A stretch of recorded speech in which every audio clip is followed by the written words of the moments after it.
And Sunday school, I'm going to credit you guys with this word. We're going back to Matthew, the 11th chapter, and we're going to do verses 1 through 6.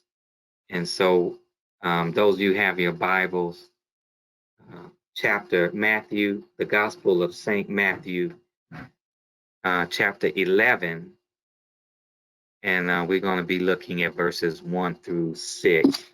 Our Sunday school lesson essentially started today at verse 7, but 1 through 6 did jump out for me as a preaching opportunity. So Matthew 11, verses 1 through 6. And when my video people get it, you can just give me a thumbs up.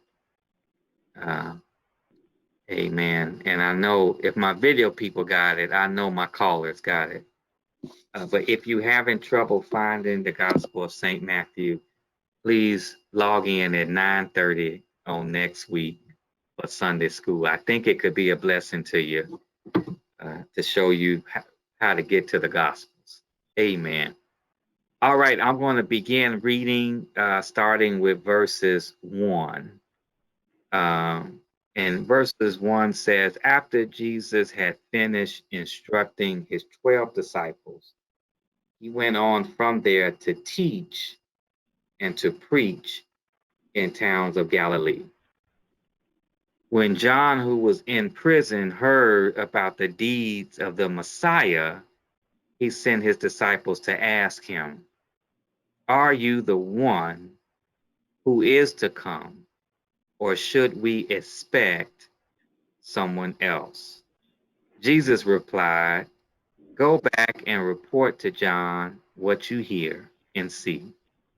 The blind receive sight, the lame walk, those who have leprosy are cleansed, the deaf hear, the dead are raised, and the good news is proclaimed to the poor.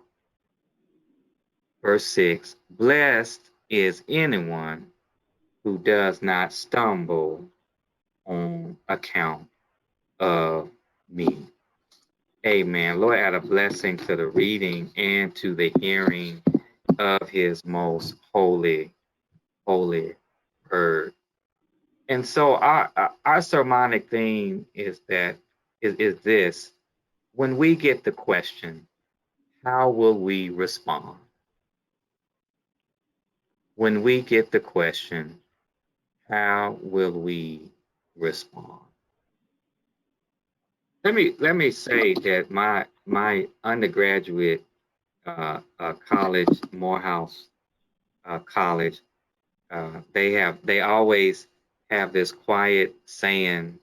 Well, it's not quiet anymore, but this saying among people who know about Morehouse is that you can tell a Morehouse man, you just can't tell him much.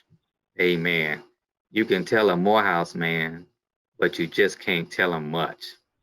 And so that is a way in which they have always made fun of our arrogance and our confidence in how we have approached life. And so there are things that went into that statement that essentially the great educator, Dr. Benjamin Elijah Mays, he wanted to create a student that was indoctrinated, that was educated well, that could compete with those of the Ivy League schools of the Northeast and those great Southern schools of Emory and University of Georgia, but also that there would be a service that would go back to the community, right? That there would be a desire in some people to be part of public service, or to serve as judges, to serve as doctors or lawyers, but that ability to be able to say in this mode of what we are creating as a student, do you fit within that mode? Will they be able to tell that this is indeed a Morehouse man? The same kind of analysis, church, can be applied to, will they be able to tell that this is the Lord's church? Will they be able to tell that these are God's people? Will they be able to tell that these are the saints of the Most High God? Will they be able to tell in whatever access that we have to the world, in our jobs, in our social groups, in our organizations, just on our block, will they be able to tell that that is a saint of the Most High God? And I want to be clear that there should always be, church, some indicator, right? That would commonly link these characteristics, that we are supposed to be able to display, right?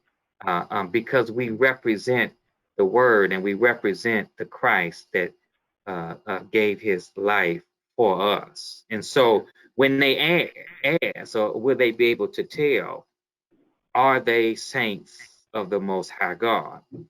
Now, I want to say this here to the challenges, and there's some of the challenges that are going on that we see today, right? That we have had through history a dysfunctional representation of Christianity that has been brutal and that has psychologically destroyed us. I mean, just think. I mean, in our own country, right? They came to this land for religious freedom, to be able to be Christians in any way, in the way that they would like to be Christians, and would not have the restriction on themselves, or would not have to be somehow limited in their expression. Yet the mentality was, let us convert the native and take the land. It would be the best thing for them. So it is a mentality that taking and that overcoming would be the best thing for them. Or let us go on missions into Mother Africa and convert and enslave the dark people. It will be for their own benefit later on. And even now we face, in the midst of protests and the ability of people to be able to speak from all, I mean, you saw the passion of our Native American brothers and sisters who were so upset at the president speaking in South Dakota at the Mount Rushmore. And several of us who have been to Mount Rushmore have marveled at the beauty of the structures, but we have forgotten that it was stolen land from this people. And yet history chooses to try to erase it, simply because we will operate under the assumption that, look, we're Christians and this is the best thing for you. So it's an arrogance that has been throughout our history, that has been out throughout world history of Christians. And even those who were a part of our Sunday school lesson were this morning were aware of the passage talking about the violence that definitely was displayed or shown on Christians, or those early Christians. And yet in centuries to now move from the one that is oppressed and who is acted upon, now then to become those who do the acting and have changed the role. And so when it comes calling, right, when they say, look, when the question comes now, if John is in jail, right, and just as John asked, look, find out if he is indeed the Messiah. Someone from jail, or someone like John asking, are we indeed the church? Are we indeed the people of God? It is then we have to move through this arrogance that has been pervasive. There's a self-centered view of our salvation, that we exist only to serve ourselves instead of the humanity that so desperately needs us. It becomes a tragic misrepresentation of Christ. And then we have to ask ourselves, are we the church of Christ? Look, even if these forefathers would come back and for all of their dysfunctions, their slavery masters, all of these things, if they come back and see America, is this the America that they dreamed of or that they thought of?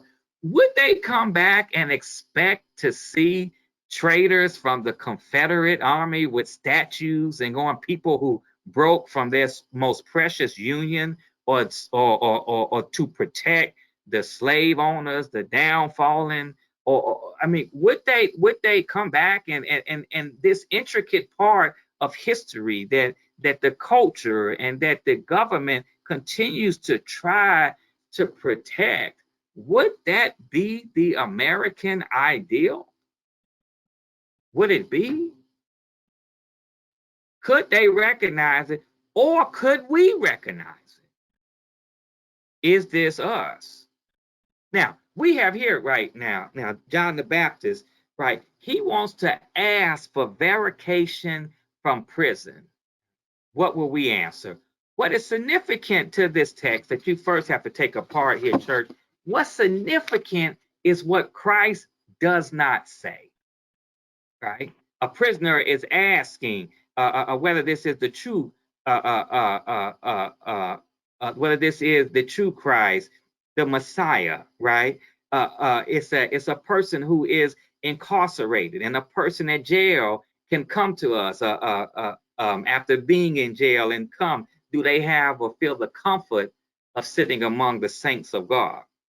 Or do we see the incarcerated as less than our brothers and sisters, but we down them because of what we think that they did, and that there could be no redemption?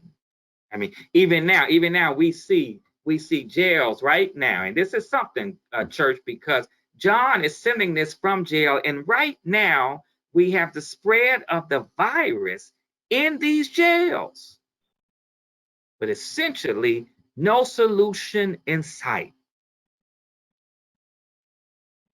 John seeks comfort from the jail cell. I've heard about you, but are you really the one? Are you really the church? Look, Christ in his answer, look at how he did not answer. When Christ was asked, he did not start explaining about his lineage and his link to King David, or his genetic attachment to the tribe of Judah, right? It wasn't about whom his mother or father was, right? It wasn't about the majestic nature of his virgin birth, or it wasn't even the chastisement of going back at his cousin. Brother, you should know who I am. I'm your cousin.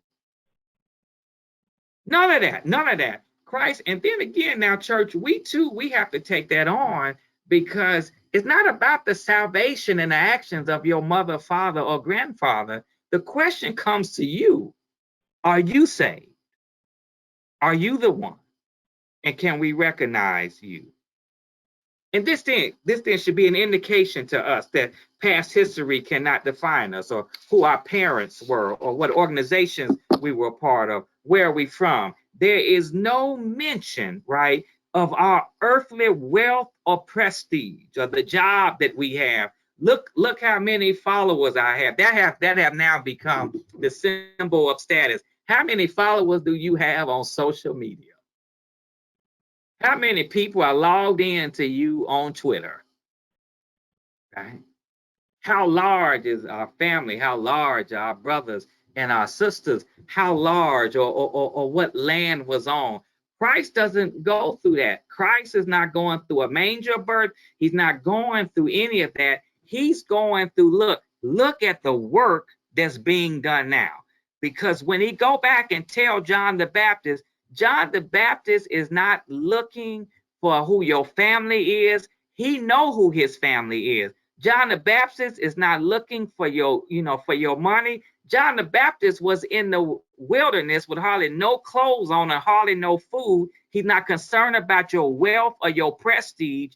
Okay, tell me, is this the Messiah? Christ understands who's asking, and he responds in the way in which We as saints and we as the church have to be able to respond. Come on, let's look at verse 4. Right? We're going to look at verse 5 to see the brilliance of Christ's response. Jesus replied, "Go back and report to John what you hear and see. The blind receive sight, the lame walk, those who have leprosy are cleansed, the deaf hear, the dead are raised, and the good news is proclaimed to the poor."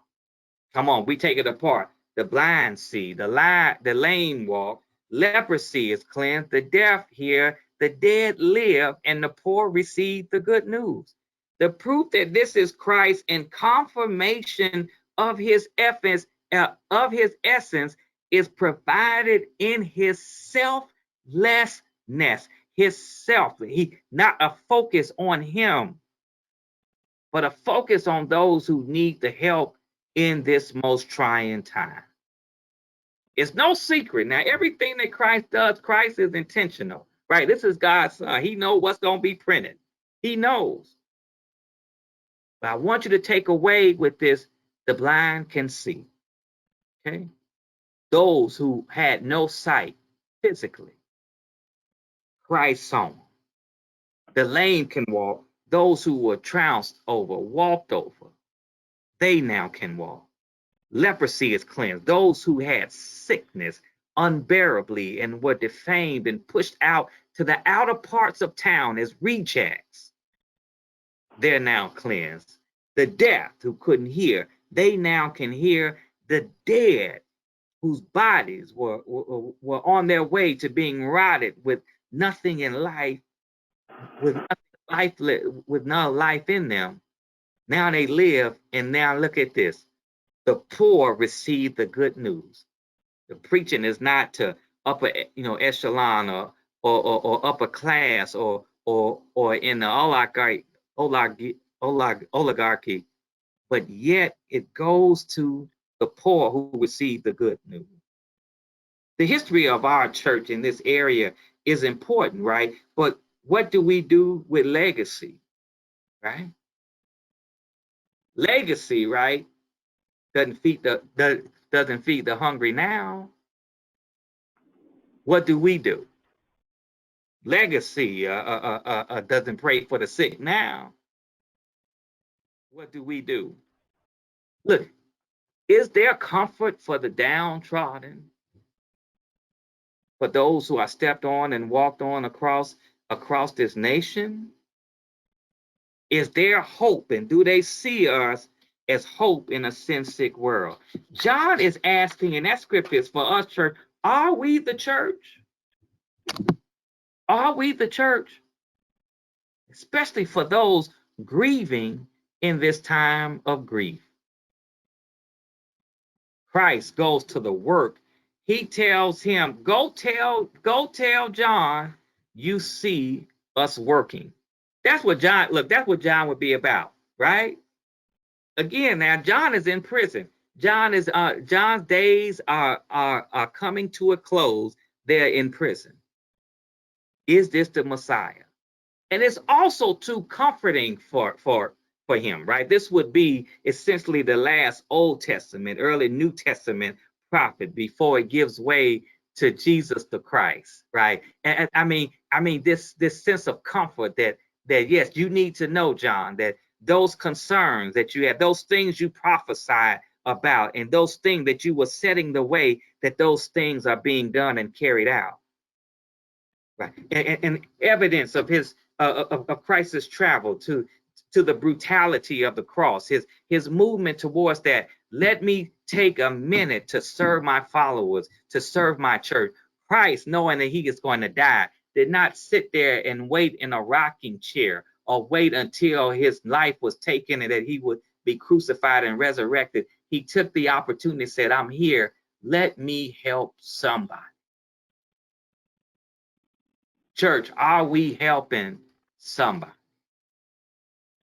Are we reaching boldly and aggressively like Christ in order that we may have a good report to John the Baptist? Remember, Christ says in Matthew 20:28, look, because I came not to be served, but to serve.